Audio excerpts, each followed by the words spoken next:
Hey Teddy, thanks for taking the time to chat with me. I am going to ask a few questions, and then but before that, I think many people who don't know what is grateful people. Do you mind just sharing like who you are and then what's the purpose of grateful people?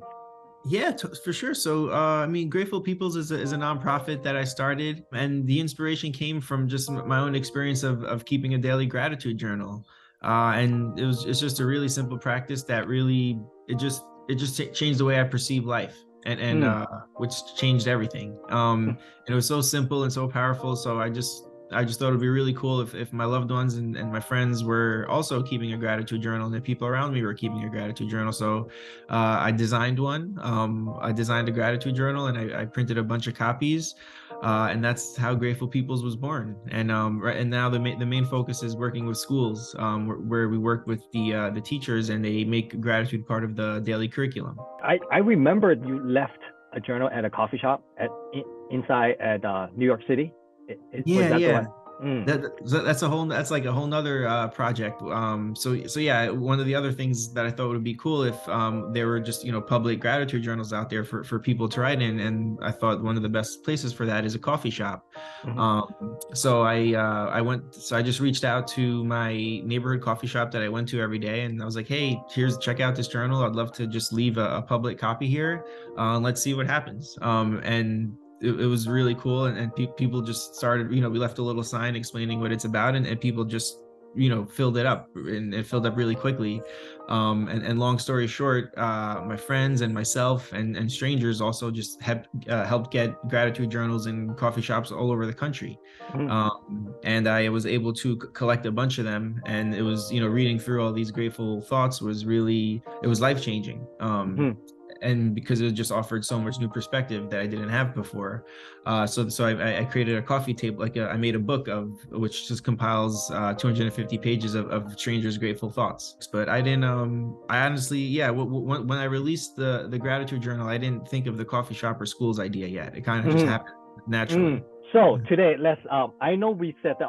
We were talking about how should we do this, and then I suggested, oh, maybe each of us have three questions for each other, and then we just rotate. So for my team, this is for my team. They said, if you were a nail polish, what color would you be, and also glitter or no glitter? Ooh, I'm gonna say no glitter because I definitely I'm more of a simple guy. But for some I really don't know why. But growing up, my mom would get a French manicure, and for some reason I don't know if that's still in style It now. is. It is. Is it It's really? Yeah. timeless. Yeah, so honestly, for me, I probably would get a French manicure. I would do the beige with the white on top. Okay. Cool. Cool. Okay. Yeah. Maybe your turn. If today was my last day, what advice would you give to, say, a brother or sister, if you knew that if today was your last day? I think my only advice to whoever I came across at the very last moment is to appreciate wherever you have right now. Kind of like what you doing with grateful people, right? Like Yeah, yeah, for feel sure. gratitude, be grateful with what you have, find ways, although I do, understand from my personal journey that sometimes when you're in the thick of things, it's very difficult to find the brightness Yeah, and things that you appreciate. But I think that would be my advice. yeah, yeah. This my second question kind of ties into what you are actually talking about. Okay, you said gratitude taught me to love something that I cannot change, and I think this is very powerful. And would you mind sharing like why this is important to you, of this Oh, phrase? yeah. Yeah. Well, a big part of my gratitude, it's in relation to my mom's, my mom's sickness. And what I meant by, I was referring to my mom's sickness when I said that, and it's that, I can't change it. It's just a fact of life. It's nature. It's if I had anger towards my mom's sickness, I would just be angry towards nature. Mm-hmm. And so that wouldn't make it, that doesn't make sense, because I'm part of nature. We're all nature. Mm-hmm. And practicing gratitude, it just helped me understand that, yeah, my mom's sickness had a lot of it created a lot of obstacles in my life, and a lot of pain, and a lot of anxiety, but it also gave me some of the most beautiful things in my life, Mm-hmm. which is just awareness for what I have. Mm-hmm. Being able to care for my mom is a gift that not every child gets to experience. And so, like, yeah, I can't change that she's sick. So what other better option is there, just to feel love towards something that is not going to change. Mm-hmm. But it wasn't until I really started keeping a gratitude journal that I really started to like understand the bigger picture of how much my mom's sickness was positively impacting my life. Oh, thanks for sharing that. Yeah. Your turn. Okay. Well, so one book I read, I think it's called The Power of Habit. It was talking about that a lot of times people have, there's just one bad habit that if they get rid of, it kind of like takes away a lot of other bad habits. Mm-hmm. And so, yeah, is there something that you can identify in your life, like a single thing that is, holding you, that kind of is holding you back from, living to your full potential, or, creating a dream life? Because I feel for myself, I feel like I do have one particular habit that does create more bad habits, and it's just, if I just get rid of that one thing, it's going to open up so much more goodness.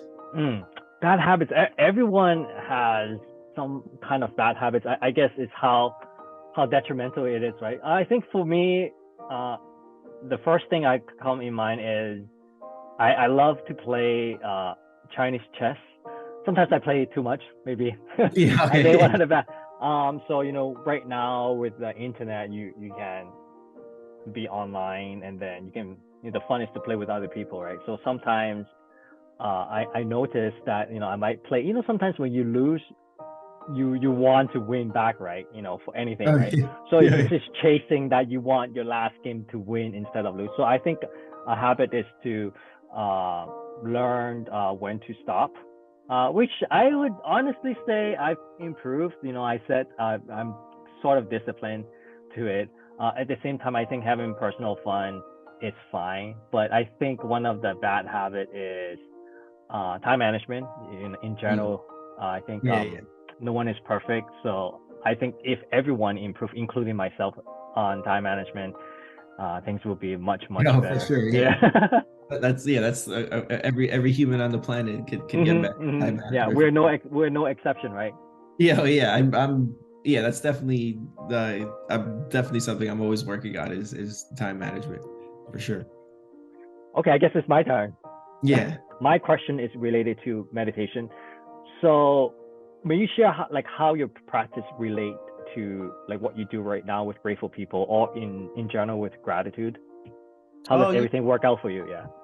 Oh, for sure. I mean, I feel like meditation could be almost anything. Mm-hmm. Like for me, playing soccer is meditation, going for a run is meditation.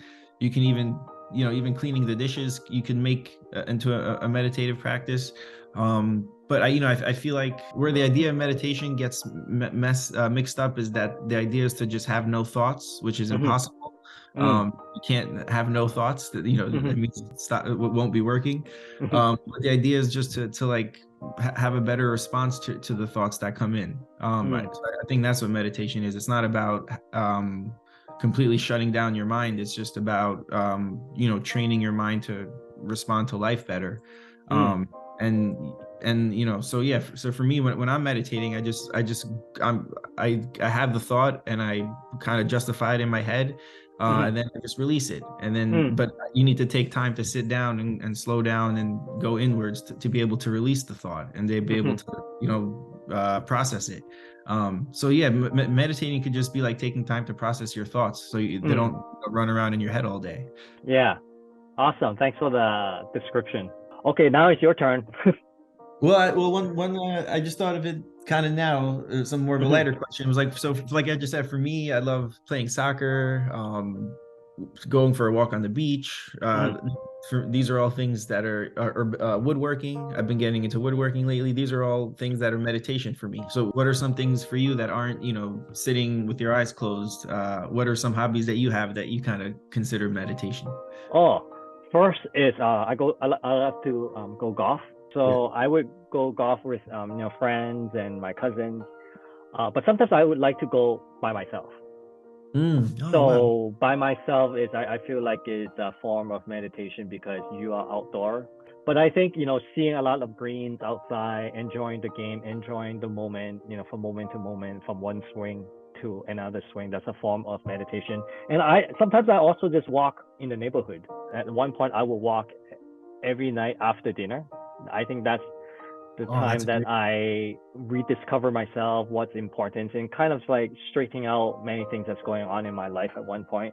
So even from now on, here and there, I would go walk meditation. So I would spend the first 10 minutes just to be aware of my motions, anything that's happening around me. Just kind of practicing the self awareness, mindfulness of what's happening inside and around me. I think that's a form of my meditation.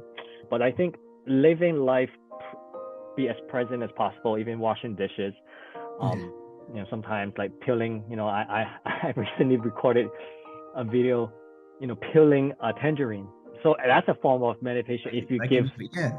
if you I give like it full present, right? So like you noticing the scent, the peeling, the motion, the touch. So I think all of those can be a form of meditation when you give full presence to whatever is happening both around externally and internally. Yeah, yeah. Oh, I love that.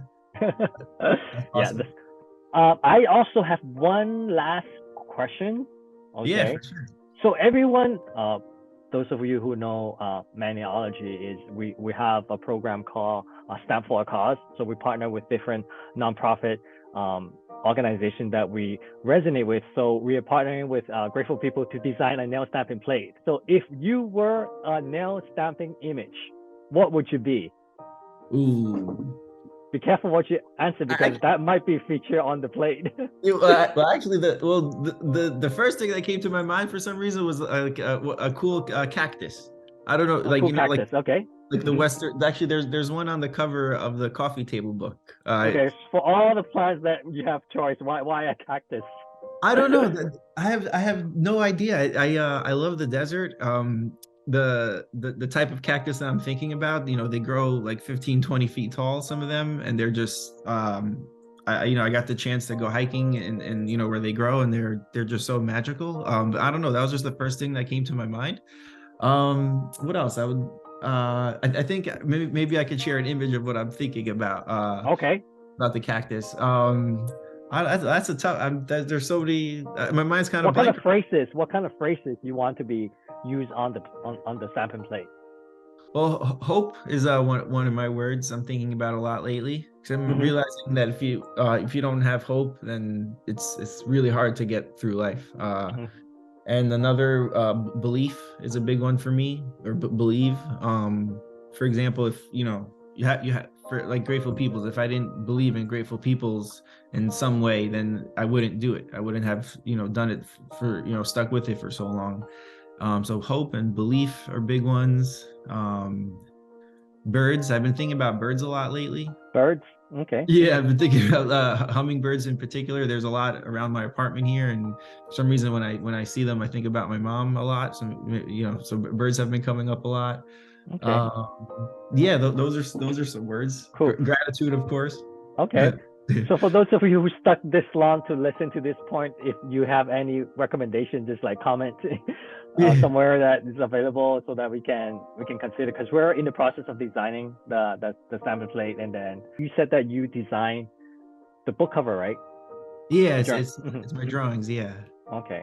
Yeah. Which Well, actually, it's actually another extreme form of meditation for me. That drawing. you freehand your drawing Yeah, a yeah. lot. The covers I did freehand. Yeah, Cool. which Wow. is like there's a lot of math. I realize there's every line is like a calculation in your head of like Mm. having the right space between the line before, and so yeah, it's like it takes a lot out of me, but I love it. Well, the finished product is definitely beautiful. Oh, thank you. Yeah, yeah. So I don't have any more questions unless you have a few more. No, yeah, I'm just really I'm grateful for you and your energy and the idea that you want to partner with Grateful Peoples. It's just yeah, thank you so much.